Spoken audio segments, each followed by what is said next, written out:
नमस्कार दोस्तों। आज मैं प्रधानमंत्री जो यूपी के बलरामपुर में जो सरयू नहर परियोजना पर जो उन्होंने कहा है कि भारत न कभी रुकेगा न झुकेगा, उसी पर मैं अपना विचार व्यक्त कर रहा हूँ।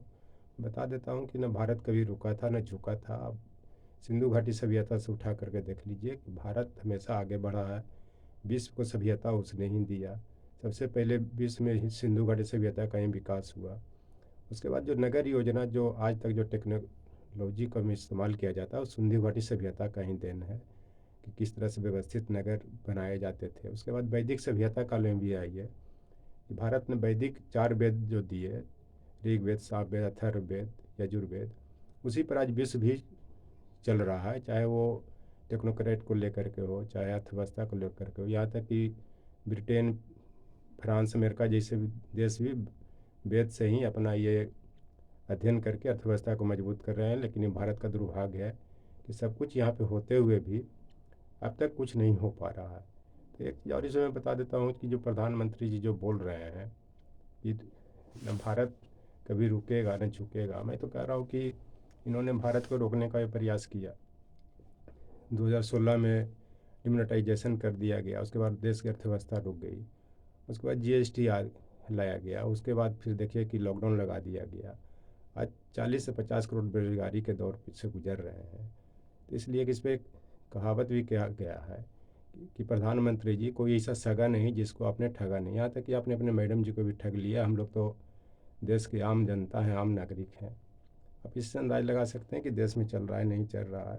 और चाहे ग्रंथ की बात हो, रामायण, महाभारत, गीता, ये सब भारत की ही देन है। जो आज गीता को भी लोग फॉलो कर रहे हैं कि कर्म करता जा, फल की चिंता नहीं कर। तब इससे अंदाजा लगा सकते हैं विश्व को ही इसी को फॉलो कर रहा है। लेकिन भारत का दुर्भाग्य है कि कर्म करने के लायक लोगों को बनाया नहीं जा रहा है। लोग रोज़गार की तलाश में है लेकिन रोज़गार नहीं मिल रहा है। आप इसी से अंदाज़ लगा सकते हैं कि अब दूसरी चीज़ कि भारत कभी थमा नहीं था। अब विश्व में उठा कर देख लीजिए, भारत को हमेशा रोकने का प्रयास किया गया, चाहे मुस्लिम आक्रमणकारी हो, चाहे मुगल पीरियड हो, यहाँ तक कि ब्रिटिश ने भी रोकने का प्रयास किया। लेकिन समय समय पर भारत के सेनाओं ने इसका मुकाबला किया। चाहे उनको स्वतंत्रता आंदोलन के सेनानी कहें, बीच बीच में वो अंग्रेज़ों से लड़ते रहे, मुकाबला भी करते रहे। लेकिन आज भारत की सेना जो है लड़ने के लिए तैयार है, लेकिन उनको लड़ने नहीं दिया जाए। जैसे चीन में देख लीजिए कि चीन से मुकाबला करने के लिए भारतीय सेना तैयार है, लेकिन वार्ता पर वार्ता हो रही है कुछ नहीं हो पा रहा। आप इसी से अंदाज लगा सकते हैं कि देश में क्या हो रहा नहीं हो रहा है।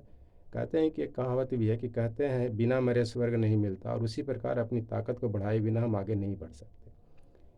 मैं कहने का मतलब ये कह रहा हूँ कि सिर्फ धर्म मानने से या धर्म को मंदिर में पूजा अर्चना करने से सिर्फ इसे इसे स्वर्ग नहीं मिलेगा, कर्म से भी स्वर्ग मिलता है।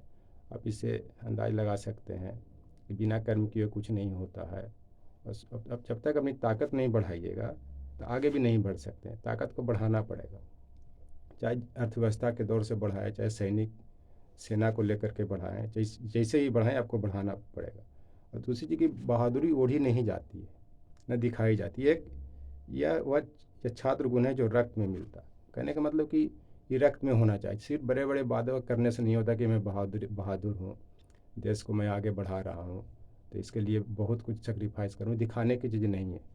और अगर किसी देश को बर्बाद करना है तो सत्ता के लिए धर्म से बड़ा घातक कुछ नहीं हो सकता, वो देश को बर्बाद कर देता है। इसलिए धर्मनिरपेक्ष देश में सबको सबके धर्म को मानने की आज़ादी दी जाए, सबको रेस्पेक्ट किया जाए, तो तभी देश आगे बढ़ेगा। देश थमेगा नहीं, और नहीं कभी भारत थमा था। आज भी देख लीजिए कि पिछले साल जो गलवान घाटी में हुआ, निहत्ते भारतीय सेना बिहार रेजिमेंट ने चाइना के सेना को धूल चटा दिया। और जिस भारत माँ के सपूत इतने वीर हैं, चाहे सेना हो, चाहे सिर्फ सीआरपीएफ हो, चाहे पढ़े लिखे वर्ग हों, वो देश कभी थमेगा नहीं, उन्हें थमा था। आप इतिहास उठा के देख लीजिए कि किसी से छिपा हुआ नहीं है कि भारत कब तक आगे बढ़ा। लेकिन आज भारत को रोका जा रहा है, भेदभाव करके, दंगा फसाद करके, धर्म के नाम पर भड़का करके, तरह तरह के उत्पीड़न करके, चाहे राजनीतिक प्रतिद्वंदता हो, चाहे नैतिक प्रतिद्वंदता हो, कुछ भी हो, इस आधार पर भारत को रोका जा रहा है। और भारत विश्व गुरु था, जिसके कारण ही कहा मोदी जी कह रहे हैं कि न भारत कभी रुकेगा न थमेगा। मैं बता देता हूँ, भारत विश्व गुरु था, आज भी है, रहेगा भी। और ये सब समझ में आ रहा है, आप क्या बोलते हैं नहीं बोलते हैं, कहाँ से बोलते हैं, ये किसी से छिपा हुआ नहीं है। एक क्या मैं बता देता हूँ कि भारत को नहीं थामने में, प्रगति में देश की सेना की बहुत योगदान होती है। तो किस तरह से भारत को थामने का प्रयास किया जा रहा है।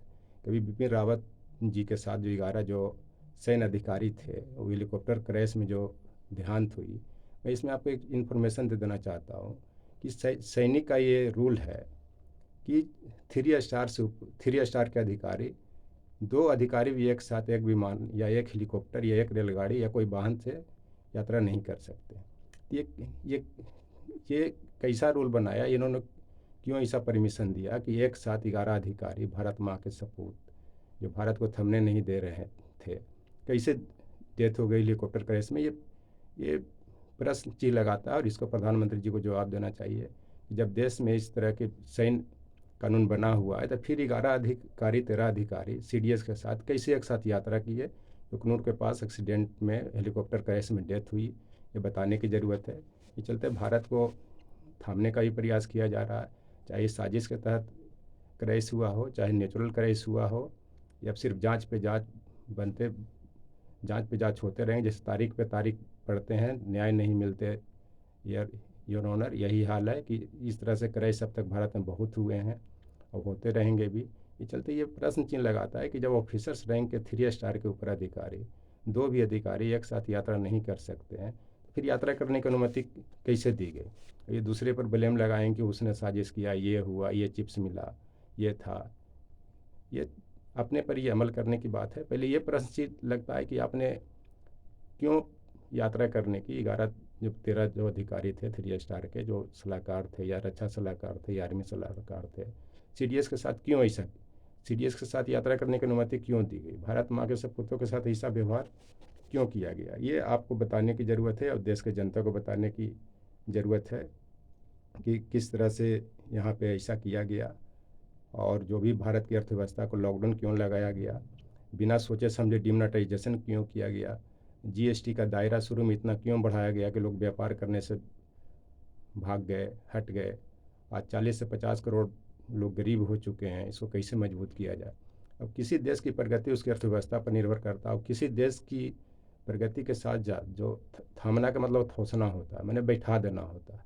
बैठा देने का मतलब होता है कि आपने सेना के साथ या किसी के साथ, या जो भी इस तरह के जो पढ़े लिखे बुद्धिजीवी वर्ग हैं, चाहे जो इनका कुछ भी गलत नीतियों का विरोध करते हैं, उनके खिलाफ CBI, ED, NIA, चाहे दो तरह के इस तरह के इन्वेस्टिगेशन एजेंसी लगा करके आप परेशान करते हैं, इसको आप जवाब देने की ज़रूरत है।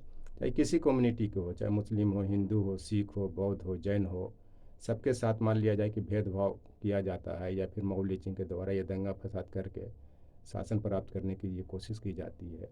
इस तरह से भारत आगे नहीं बढ़ सकता है, थौसा ही रहेगा, बैठा ही रहेगा। सबके साथ सांप्रदायिक सौहार्द स्थापित करने की ज़रूरत है, सबको आगे बढ़ाने की ज़रूरत है। और तभी देश प्रगति पर आगे बढ़ेगी जब आप इस तरह के, सबसे पहले धर्मनिरपेक्षता और सांप्रदायिक सौहार्द स्थापित करने की बात करेंगे, तभी देश आगे बढ़ेगा। Thank you.